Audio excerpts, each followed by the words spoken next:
Bonjour à tous et bienvenue pour cette nouvelle vidéo sur la chaîne Le Boudoir. Aujourd'hui, comme vous l'avez vu, on se retrouve pour un deuxième numéro de nos sagas en cours, puisqu'avec Milka, nous avons décidé de vous parler de nos sagas. Alors, c'est vrai qu'au début, on s'était dit qu'on allait peut-être faire un focus sur toutes les sagas, enfin, focus du coup, pas un focus, mais de revenir sur toutes les sagas qu'on avait pu commencer ou lire, mais ça faisait vraiment beaucoup trop de sagas. Personnellement, j'avais décidé déjà de ne me focus que sur les romans et pas du tout les mangas ou les BD parce que sinon on allait avoir une vidéo très très très longue. Et franchement, là, rien qu'en me basant sur les romans de mes séries uniquement en cours, c'est-à-dire même pas ceux que j'ai terminés ou ceux que je vais commencer, c'est-à-dire que les livres, les séries où j'ai acheté les premiers tomes mais que je n'ai pas encore commencé, je ne les ai pas comptabilisés dans cette vidéo, tout simplement parce que sinon la vidéo aurait duré au moins 2 heures. Voilà, on va pas vous mentir. Moi personnellement, j'ai beaucoup de sagas en cours. Milka pensait en avoir assez peu et elle a été surprise. Personnellement, je savais que j'en avais beaucoup, mais j'ai quand même été surprise.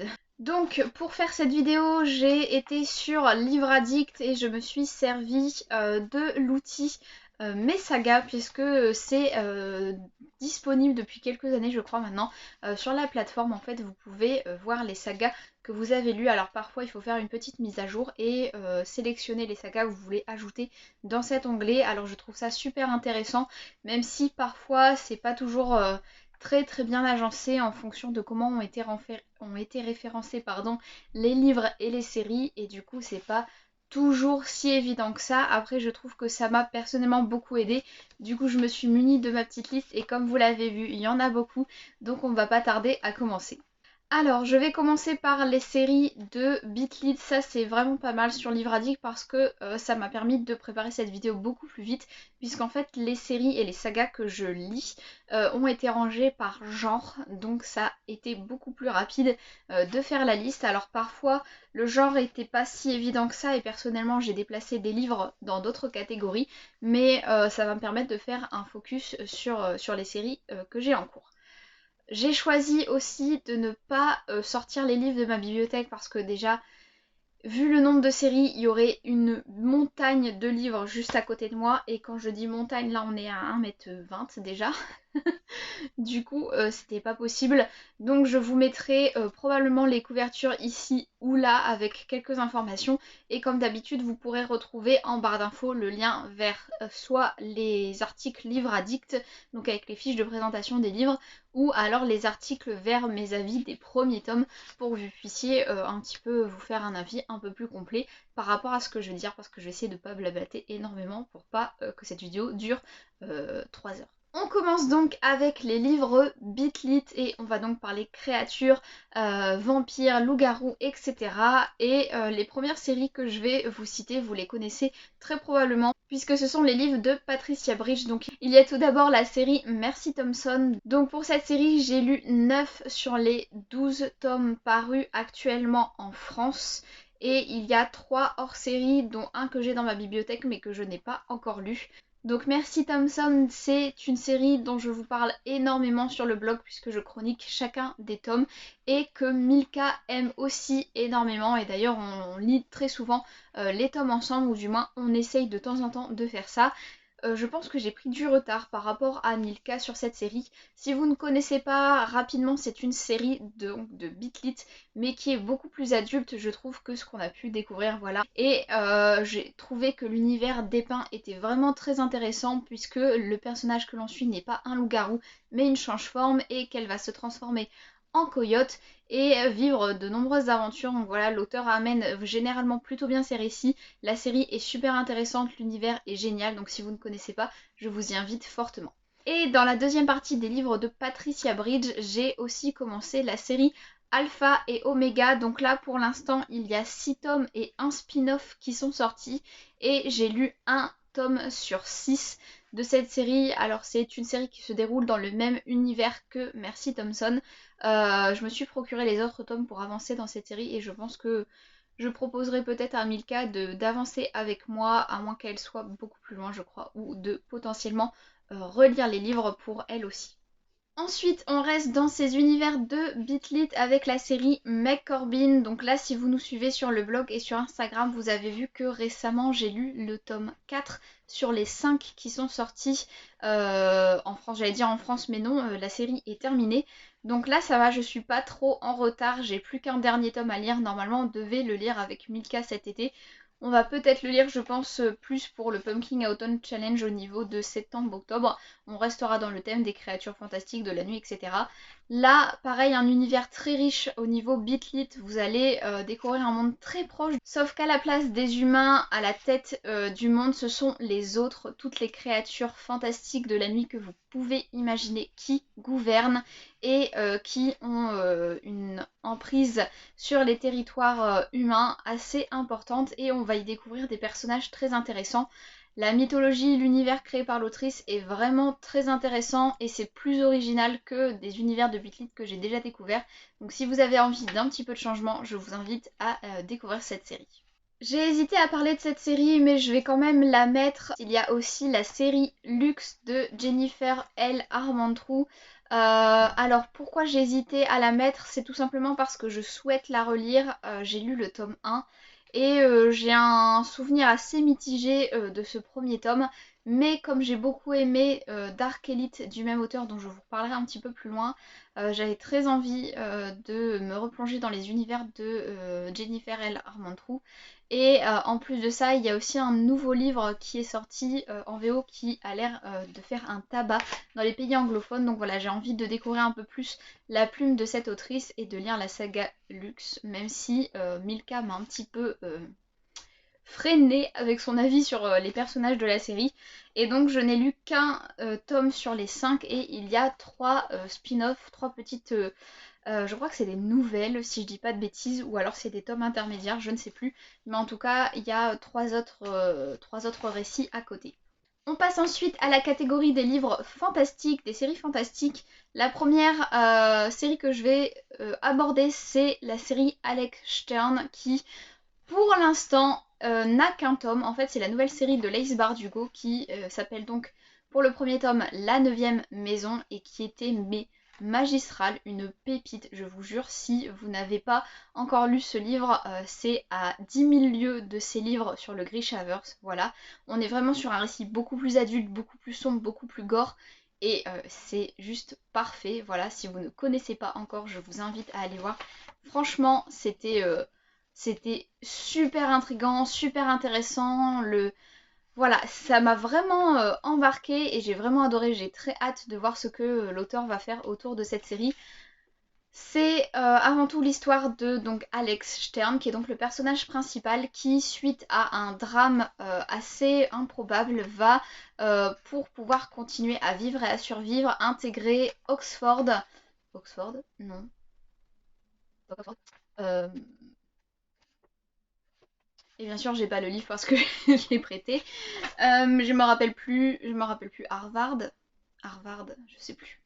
Enfin bref, une grande école du coup avec de nombreux secrets puisqu'on va y découvrir que la magie y est toujours exercée et notre héroïne n'est pas du tout au bout de ses surprises et elle a, je pense, un caractère assez bien trempé pour y faire face, mais c'était vraiment waouh. Si vous avez envie d'un roman un peu thriller, un peu fantastique, un peu Dark Academia, c'est vraiment une pépite. On en revient au livre de Jennifer Armentrout puisque dans les livres fantastiques il y a donc cette série Dark Elements pour lequel j'ai lu un tome sur les 3 parus pour l'instant. Pareil, il y a aussi un spin-off. J'ai acheté tous les tomes. Oui, j'ai tous les tomes. Je dois lire le second tome très bientôt, je pense, ça devrait arriver d'ici quelques mois. J'ai beaucoup aimé tout simplement parce que dans cet univers un peu bitlit, un peu fantastique, on découvre en plus de démons des gargouilles. Voilà, les gargouilles prennent forme humaine et j'ai trouvé ça super intéressant. J'ai beaucoup aimé aussi... Alors, c'est un côté un petit peu teenage, mais j'ai beaucoup aimé les relations entre les personnages. Voilà, ça m'a rappelé un petit peu ce que je cherchais à l'époque quand je cherchais des livres de Bitlit ou des livres avec des démons, etc. Et là, c'était vraiment ce côté-là. J'ai très hâte de lire le deuxième tome.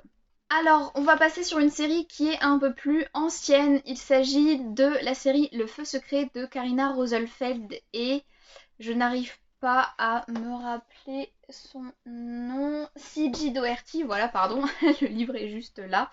J'ai lu le tome 1 et je n'ai pas encore lu le tome 2. C'est vrai que ça avait... En fait, j'avais été très hypée à l'époque par le contexte du livre, par l'histoire en elle-même. Mais voilà, j'ai très peu de souvenirs finalement de ce qui s'est passé. Je pense que j'ai trouvé ça globalement un peu long. Je dois lire le tome 2 parce que j'ai réussi à trouver le tome 2 d'occasion. Mais je n'ai pas encore eu le déclic pour le lire. Il faudra probablement que je relise le tome 1.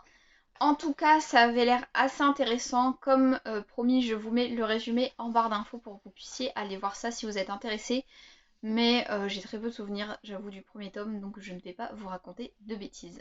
Une série qui aurait pu aussi finir un petit peu en bitlit, c'est le livre perdu des sortilèges, donc de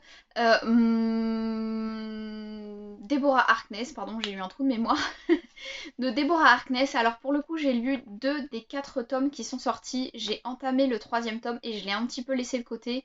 C'était un peu avant, je crois, le Blossom Spring Challenge et c'est vrai que j'ai eu énormément de mal à me mettre dedans. Donc voilà, mais pour le coup... Je pense que c'était juste à cause de l'ambiance, du mood, etc. C'était pas vraiment le moment. Donc je n'ai pas du tout avancé dans cette série. Par contre, ça a été une vraie révélation puisque on découvre une histoire avec des vampires et des sorcières. Mais comme je vous dis, on est encore très loin du lycée. Voilà, on va... là, ça se déroule pour le coup à Oxford, si je dis pas de bêtises. On va découvrir une jeune femme, donc une prof universitaire, qui va tomber sur un livre de magie très rare et très puissant et qui va déclencher la convoitise de tout un tas d'autres créatures qui vont se mettre à sa recherche, qui vont la poursuivre, etc. Et va aussi notamment déclencher l'attention d'un vampire ténébreux à souhait, magnifique. Voilà, je vous jure, j'aurais croisé ce personnage super. Il y a la série qui a été adaptée du livre qui est sorti, normalement la dernière saison est sortie cette année ou l'an dernier si je ne dis pas de bêtises. Je n'ai pas encore vu d'ailleurs cette saison et il va falloir que je rattrape aussi mon retard. Et il y a un tome 4 qui est sorti, je vous le disais, sur cette série qui est un peu plus centré sur un autre des personnages de la première trilogie. Donc voilà, il va falloir que je me mette sur ce 3e tome pour avoir le fin mot de l'histoire de Diana.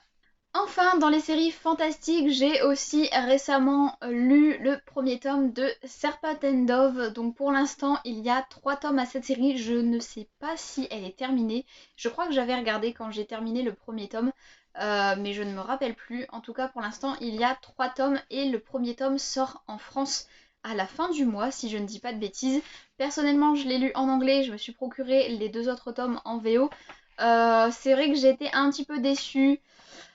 Disons que l'histoire suit un petit peu les clichés du genre, suit un petit peu le chemin qu'on aurait pu s'attendre pour cette histoire et je trouve que malheureusement dans ce récit il y a des choses qui semblent plus importantes pour moi que le récit principal. J'aurais voulu énormément en découvrir plus sur d'autres personnages, sur les personnages secondaires.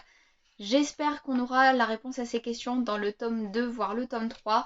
Après, voilà, au niveau de l'originalité, on n'est pas sur un contexte très original. Voilà, on va parler de chasse aux sorcières, c'est un petit peu facile, on va dire.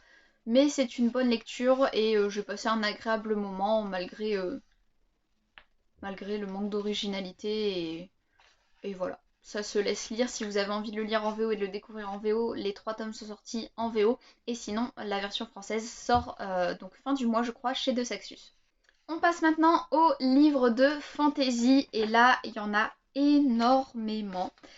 Donc, on va commencer par le plus facile, les séries de Tolkien, donc Le Seigneur des Anneaux. J'ai lu La Communauté de l'Anneau et le Retour du Roi, n'importe quoi. La Communauté de l'Anneau et les 2 tours.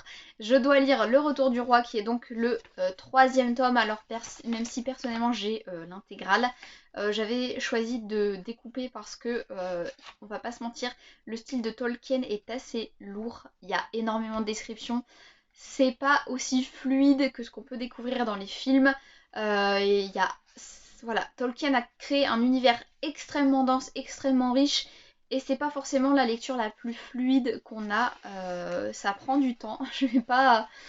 Je vais pas lire ça à mon avis tout de suite, même si je connais l'histoire globalement, vu que j'ai vu les films, les versions longues, etc. Tout simplement parce que, bah, l'air de rien, c'est une brique, c'est un pavé et c'est écrit tout petit, donc c'est pas facile à lire. Et pour le même auteur, j'ai aussi commencé la série Les Contes et légendes inachevées et j'ai lu 2 des 3 tomes. Alors j'avoue que même si j'aime énormément l'univers de Tolkien, je suis pas une fan inconditionnelle au point de retenir tout ce qui se passe dans la Terre du Milieu. Et les contes et légendes inachevés, ça m'a donné... ça me laisse un sentiment de trop plein en fait. J'ai absolument rien retenu des 2 tomes que j'ai lus précédemment. Voilà, je les lis généralement juste pour découvrir sur le moment. Et clairement, j'oublie parce que c'est souvent un amas de nouvelles, de mythes. Comme ça, il y en a une dizaine, une vingtaine, il y a beaucoup de personnages. On traverse les âges, hein, littéralement. Et clairement, il y a beaucoup, beaucoup trop de choses à retenir. Donc j'ai très peu de souvenirs de mes 2 premiers tomes, mais je vais quand même lire le 3e, on sait jamais. Ça reste intéressant, je pense, pour les grands fans du Seigneur des Anneaux qui auront envie de pousser l'expérience plus loin avant, avant je crois. Après, je pense qu'il n'y a pas trop de après, mais en tout cas avant l'âge du Seigneur des Anneaux. Voilà, c'est très intéressant, c'est très bien construit, c'est très riche, mais c'est énorme. On passe ensuite à une de mes lectures récentes. J'ai lu le premier tome de la série Gods of Men de Barbara Kloss qui est sorti aux éditions Rivka. C'est une assez bonne découverte, je dois dire. J'avais été très intéressée par le contexte de la musique dans cet univers fantastique. Alors, je suis un peu déçue parce que dans ce premier tome, la grosse première partie de l'histoire, on a très peu affaire à cette magie un peu musicale. Et c'est vrai qu'elle ne prend pas la place que j'avais souhaité dans le récit, hein. Je vous mettrai mon avis complet sur le livre dans la barre d'infos. Mais c'était assez intéressant, j'ai trouvé que c'était globalement une bonne série fantastique. On retrouve les codes du genre en fait, on va dire. Si vous avez envie de quelque chose sympa avec un univers assez intéressant, une magie intéressante, mais sans vous prendre la tête sur des univers aussi gros que pourrait l'être Game of Thrones, c'est une bonne lecture. Et donc j'ai lu un sur les 3 tomes. Alors pour l'instant il n'y a que 2 tomes parus en France. Et d'ailleurs je crois qu'il n'y a que 2 tomes parus aussi en VO. Mais l'auteur était sur le 3e tome puisqu'elle a récemment fait une annonce. Enfin récemment. Au mois de mars, elle a donné le titre du 3e tome. Donc voilà, on sait qu'il y a au moins 3 tomes. On passe à une très très grosse série dont on vous a parlé récemment dans notre vidéo sur l'Ace Bardugo. Il s'agit du Grishaverse. Donc là, ce n'est pas vraiment une série, une saga, puisque le Grishaverse englobe 3 séries, Grisha, Six of Crow et King of Scars, donc qui se passent tous dans le même univers, d'où le nom de Grishaverse à l'image du multiverse Marvel, par exemple. Donc on va suivre donc, différents personnages, donc notamment Alina dans la série Grisha, qui est une jeune femme tout à fait banale dans l'armée, cartographe, et qui va se découvrir un pouvoir assez extraordinaire puisqu'elle est capable d'invoquer la lumière dans un monde où les ténèbres ont pris une grande part. Et j'ai trouvé cette série super intéressante, j'avoue que j'avais un énorme coup de cœur pour le Darkling. Les personnages à côté, j'ai aussi beaucoup aimé Nikolai Lantsov qu'on découvre au fil du récit et qui a sa propre série dans Kings of Cars. J'ai donc lu les 3 tomes du Grishaverse, j'ai lu les 2 tomes de Six of Crow qui là nous dépeint les aventures d'une bande de malfrats avec un personnage charismatique à souhait qu'est Casebreaker. Voilà, si vous n'avez pas encore lu cette série et que vous avez envie d'une série de voleurs, un petit peu de magie, du fantastique, etc. Un côté Peaky Blinders aussi, je vous invite à découvrir Six of Crow parce qu'à mon avis, ça va vous plaire. Et je dois encore lire les 2 tomes du Grishaverse, je dois aussi lire les 2 spin-offs, donc il y a le Chant des Ronces et je pense que la maison d'édition qui publie les livres va bientôt faire une annonce parce qu'à mon avis, ils vont bientôt publier La Vie des Saints qui est sortie cette année en VO, je pense, parce qu'il me semble qu'ils vont faire une annonce sur le Grishaverse, donc On croise les doigts, c'est sûrement ça. Et du coup, j'ai lu 5 sur les 9 livres de cet univers. Deuxième grosse série de cette vidéo, il s'agit de la série Keleana, ou comme personnellement je l'appelle Throne of Glass, puisque je les lis en VO. Donc j'ai lu le tome 1 et le tome 2 avec Milka, puisqu'on se fait des lectures communes. Alors elle les lit en français, puisque la maison d'édition La Martinière, j'espère que je dis pas de bêtises, a publié et republié plutôt les 4 premiers tomes. Alors techniquement c'est les 3 premiers tomes puisqu'on a décidé de couper le tome 4 en 2, ce que je ne comprends pas, mais c'est pas grave. Du coup ils ont republié ces premiers tomes puisque ça a été extrêmement demandé, et comme la série de Sarah Gimas à Cotard a fait énormément parler d'elle, ils ont décidé de republier ces premières séries. Donc voilà, ça s'appelle Keleana en français, alors que le personnage s'appelle Celeana en anglais. Je ne comprends pas pourquoi, c'est pas grave. Mais en tout cas, c'est une assez bonne série. Alors c'est vrai que c'est un peu plus faible, je pense, que A Court of Thorns and Roses, qui est donc un palais d'épines et de roses, pardon, je vais lire le tome 4, pas du tout le même titre. Un palais d'épines et de roses, c'est un peu plus faible, on va pas se mentir, il y a moins de développement, je trouve. Les personnages sont peut-être un peu plus superficiels, mais l'univers est très intéressant. J'ai beaucoup aimé le personnage qui est assez frais, un peu différent des gens un peu lisses, des personnages un peu lisses qu'on découvre parfois un peu trop gentils. Keleana a une morale un peu douteuse parfois, et c'est assez rafraîchissant. Donc si vous avez envie d'une série fantastique et que vous voulez lire les premiers livres de Sarah Gimaz, je vous invite à découvrir cette série. Et du coup j'ai lu 2 des 8 tomes sortis, alors sachant qu'il y a un tome avec des nouvelles. Donc voilà, ça fait 8 livres quand même, c'est aussi une très grosse série. Toujours dans les séries fantastiques, et oui, je vous l'avais dit, il y en a beaucoup. J'ai aussi lu le premier tome de La Cité du Ciel. J'allais dire La Cité de Brume, je confonds 2 séries, c'est pas grave. La Cité du Ciel, donc de Amy Ewing. Alors j'avais lu sa première série qui s'appelle Le Joyau. J'avais beaucoup aimé, même si le tome 3 m'avait laissé un arrière-goût parce que je ne m'attendais pas du tout à ce qui allait se passer. Là, La Cité du Ciel, ça fait 2-3 ans que je l'ai lu quand même. Je me suis procuré le 2e tome pour le lire et je ne l'ai pas encore fait. Mais en gros, on va découvrir une cité qui est entièrement féminine, qui, comme son nom l'indique, est dans le ciel. Et cette cité qui semble parfaite, qui semble magique, etc., va quand même avoir quelques secrets assez sombres. Et un jour, le personnage principal, dont j'ai oublié le nom, donc je vais pas vous dire de bêtises, tombe du ciel et atterrit sur Terre, où elle découvre qu'il y a aussi des hommes. Et ça va être assez intéressant de découvrir son histoire avec 2 mondes qui vont du coup se découvrir et s'affronter. J'ai vraiment très envie de lire le tome 2. Alors c'est vrai que ça m'est un peu passé parce que généralement quand je ne lis pas la suite tout de suite, voilà, j'oublie parfois. J'oublie et l'envie passe totalement. Donc il va vraiment falloir que je les lise. De toute façon, je les ai dans ma bibliothèque, donc il va falloir que je m'y remette. Mais à mon avis, je vais devoir peut-être lire le tome 1 ou alors trouver un résumé bien spoilant. On passe à la trilogie du Tierling de Erika Johansen. Donc là, j'ai lu 2 des 3 tomes sortis et il y a aussi un spin-off. Donc là, je pense que c'est une courte nouvelle. La Reine du Tierling, je l'ai commencé parce que j'ai vu que Emma Watson avait beaucoup aimé cette série, qu'elle l'avait tellement appréciée qu'elle en avait déposé des livres en version française à Paris. Elle avait caché différents exemplaires que l'on pouvait du coup trouver à une certaine période, donc ça date quand même.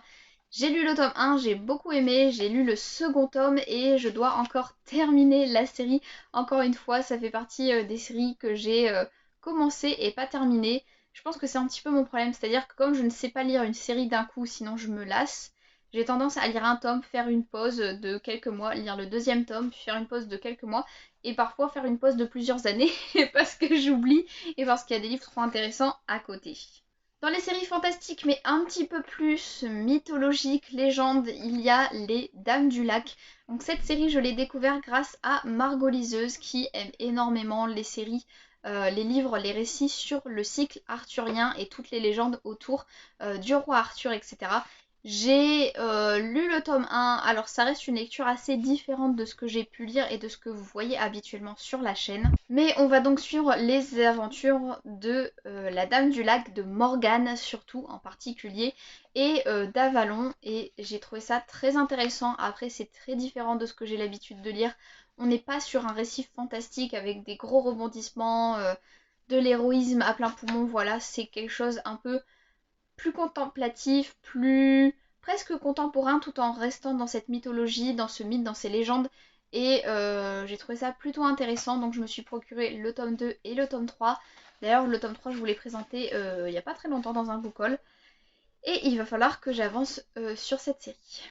On repart sur quelque chose d'un peu plus récent. J'ai aussi dans ma pile à lire la série Le Faiseur de Rêves. Donc d'ailleurs le tome 2 est là, juste là sur mon trolley avec ma pile à lire, les livres à lire prochainement. Et Milka a d'ailleurs commencé le tome 1 puisqu'elle sait que j'ai énormément apprécié le premier tome. Dans cette série, on va découvrir Laszlo qui est un jeune homme qui travaille dans une bibliothèque et qui a toujours rêvé de découvrir Désolation, une ville qui a disparu et dont on ne parle plus. D'ailleurs, on a même oublié son nom d'origine, c'est pourquoi elle s'appelle maintenant Désolation.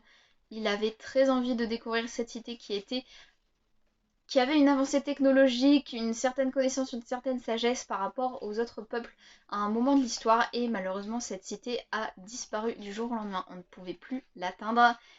Et il va avoir une sacrée surprise quand un groupe de voyageurs va arriver à sa bibliothèque et chercher des informations sur cette ville, puisque Désolation est de nouveau accessible et a besoin d'aide.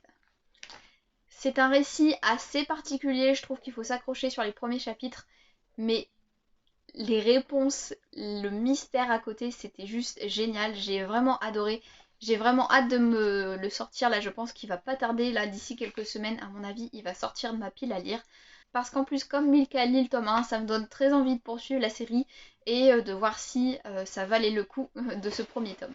J'aurais dû vous parler de cette série après avoir parlé des Dames du Lac, puisqu'on va reparler de mythologie viking cette fois, la série Loki de Johann Harris. C'est une série que j'ai commencé à lire en VO. C'est un roman qui prend le contre-pied des récits classiques de la mythologie viking, puisque là c'est Loki qui raconte son histoire. Et c'est magistral, je vous jure, c'est très très drôle, c'est piquant. On retrouve ce côté dieu de la malice, on a toutes ces informations sur la mythologie viking, etc. Les frères, les sœurs, les enfants de Loki, tout ça, voilà. C'est super si vous avez envie de vous pencher un peu plus sur ce côté mythologique, parce que je sais qu'on parle énormément de Loki, de Marvel en ce moment, vous inquiétez pas, j'ai regardé la série. Ça c'est vraiment le Loki de la mythologie et c'est juste génial. Après personnellement c'est vrai qu'avec j'ai l'habitude de cette image de Loki en Tom Hiddleston, du coup j'avais vraiment du mal à me refaire au physique du personnage de la mythologie viking puisqu'il ne se ressemble physiquement pas du tout. Mais c'était vraiment très intéressant et j'ai très hâte de lire le tome 2. Je me rends compte que ça fait plus d'une demi-heure que je parle et qu'à mon avis on va encore en avoir pour une demi-heure. J'espère que ça ne sera pas trop pour vous parce que c'est vrai que ça fait énormément de séries et que j'en parle pas beaucoup. Voilà, ça vous donnera une idée du nombre de livres que je commence, du nombre de séries que je commence et du nombre de livres que j'achète. C'est une catastrophe. Je vous assure, j'ai compté le nombre de séries qu'il y avait. Il y en a 45.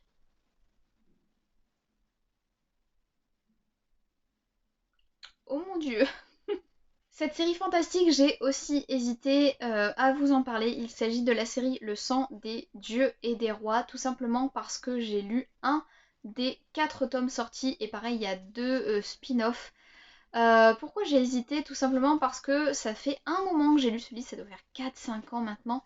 Et même si j'ai beaucoup aimé le premier tome qui en fait nous parle de la jeunesse d'Alexandre le Grand, d'un point de vue un peu plus romancé, un peu plus fantastique, j'ai un peu totalement zappé l'histoire, comme d'habitude. Voilà, j'ai trouvé ça bien sur le moment. Maintenant, le fait de ne pas avoir continué la série tout de suite, ça a un petit peu fait retomber tout le soufflet. Donc voilà, c'est... Je suis pas prête de le lire quoi, la suite. J'avoue que je pense qu'un jour cette série va finir, va disparaître de ma pile à lire. Alors qu'elle a probablement un bon potentiel. Je me fais un thé parce que je savais que j'allais parler trop et je l'ai laissé refroidir. On continue avec une série que vous connaissez tous, plus la peine de la présenter, je pense. Il s'agit du Trône de Fer ou Game of Thrones qui a eu sa série TV. Donc là, j'ai lu 2 des 5 intégrales qui ont été publiées chez Françoisir. Comme vous le savez, on n'a pas la fin de cette série puisque George Martin n'a toujours pas écrit la suite, voilà. Et comme tous les fans qui le savent, George Martin écrit d'autres livres mais ne finit pas sa série Game of Thrones. Je continuerai à avancer dans les intégrales, mais j'espère que j'aurai la fin de cette histoire. Ça prend son temps et j'ai surtout peur d'avoir acheté les intégrales et d'avoir un livre après qui dépareille totalement dans ma bibliothèque, là, dans 10 ans, quand la fin sortira. C'est génial. On va parler d'une autre grande série, il s'agit des Chroniques de Sainte-Marie que vous avez pu voir passer sur mon blog assez régulièrement puisque j'ai reçu les 7 tomes qui sont parus chez Hervé Chopin. Il s'agit d'une série donc fantastique, science-fiction on va dire puisque, d'ailleurs oui, science-fiction, fantastique, science-fiction, non, science-fiction, pourquoi elle est dans cette catégorie ? Pour moi, c'est de la science-fiction puisque on va être dans notre monde. Sainte-Marie est une institution qui forme des historiens à voyager dans le temps et à enquêter sur des événements historiques importants. On y découvre le personnage de Maxwell qui est donc historienne en devenir et qui va rejoindre les rangs de Sainte-Marie et enquêter sur différents événements du temps. Il y a un certain nombre de péripéties qui vont arriver à notre héroïne et bien sûr il y a aussi un méchant de l'histoire qui va venir foutre la merde. J'ai beaucoup aimé cette série puisqu'elle est vraiment assez fraîche. Alors on n'est clairement pas sur une série où vous allez avoir des détails scientifiques sur le voyage dans le temps, etc. On est plutôt sur une série un peu plus légère, plus jeunesse, qui va vous permettre de découvrir des passages historiques un peu romancés, certes, hein, l'auteur le dit elle-même. Elle s'excuse auprès des vrais historiens puisque ce n'est probablement pas entièrement fidèle à ce qui s'est passé ou aurait pu se passer. Mais c'est une série vraiment très intéressante, très fraîche, j'ai beaucoup aimé. Alors c'est vrai que le dernier tome m'a laissé un petit peu sur ma faim puisque j'ai l'impression que ça commence à s'essouffler. Mais j'ai lu les 7 tomes qui sont sortis en France et pour l'instant il y a 10 tomes de sortie en anglais. On va parler d'une série, d'une duologie pour l'instant où je ne pensais pas qu'il y allait avoir une suite, je pensais que c'était un one-shot. Il s'agit de Les Saisons de la Tempête de El Cosimano que vous avez pu découvrir avec le Blossom Spring Challenge puisque nous avons fait un live sur le sujet à la fin du Blossom Spring Challenge quasiment. C'est donc un livre où les saisons sont personnifiées. On propose un jour à Jack de ne pas mourir et de devenir un hiver, donc de personnifier une saison. Et chaque année, le printemps doit venir tuer l'hiver pour mettre en place le cycle saisonnier. C'est une histoire assez intéressante à la frontière entre le fantastique et la dystopie. Même si j'ai trouvé le rythme un peu plat, c'était plutôt pas mal. Je vous laisse l'avis complet en barre d'infos comme d'habitude et ce que je ne m'attendais pas du tout et ce que j'ai découvert en préparant la vidéo pour le Blossom Spring Challenge, c'est qu'il y a un second tome que j'étais pas du tout prête à lire parce que pour moi c'était une fin en soi, la fin du premier tome. Donc pareil, je ne sais pas trop si je lirai le second tome, on verra. Je pense pas que je l'achèterai en version papier parce qu'à mon avis c'est pas du tout une série que je garderai dans ma bibliothèque. Mais en tout cas, voilà, ça fait partie des séries que j'ai en cours. Pour l'instant, j'ai pas décidé si j'allais lire le tome 2. On verra bien. Une autre duologie, il s'agit de Merciful Crow. Donc là, j'ai découvert le premier tome grâce à Babelio. Je crois que je l'ai reçu via leur masse critique. Le tome 2 est sorti cette année. J'avoue que je suis passée totalement à côté de la sortie du tome 2. À chaque fois que je le vois sur Instagram, je me dis « Eh mais c'est vrai, le tome 2 est sorti, je ne l'ai toujours pas lu !» Merciful Crow, c'est l'histoire d'une jeune femme qui fait donc partie des corbeaux. et qui a comme devoir de nettoyer la ville des gens malades. Alors je crois que c'est une sorte de peste. Et qui va se retrouver mêlé à une affaire assez particulière. Voilà, pareil, on va avoir tout un tas de rebondissements. J'ai trouvé que c'était plutôt pas mal puisqu'on va parler de magie des eaux, on va parler de caste, on va parler de fantasy. Donc voilà, c'était vraiment très très intéressant. C'était pas non plus exceptionnel, mais j'ai très envie de découvrir ce que l'autrice nous réserve pour son univers dans le second tome. Vidéo en une fois, et en fait ce matin en parlant à Milka, je me suis dit, oulala, il y a une grosse partie. Je pense que là, on en est à 1h20 de vidéo tournée. Donc, je vais couper cette vidéo en deux. Moi, je tourne ça à la fin de mon rush total. Mais vous allez voir cette séquence à la fin de la première vidéo. Je pense que pour ne pas perturber l'emploi du temps qu'on s'était prévu avec Milka, je vais sortir les deux parties en même temps. Donc vous pouvez vous arrêter à cette partie-ci et regarder la deuxième partie un peu plus tard ou enchaîner si vous êtes courageux. Mais du coup vous allez découvrir vous la suite des séries que j'ai en cours, la suite des sagas que j'ai commencé un peu plus tard si vous le souhaitez.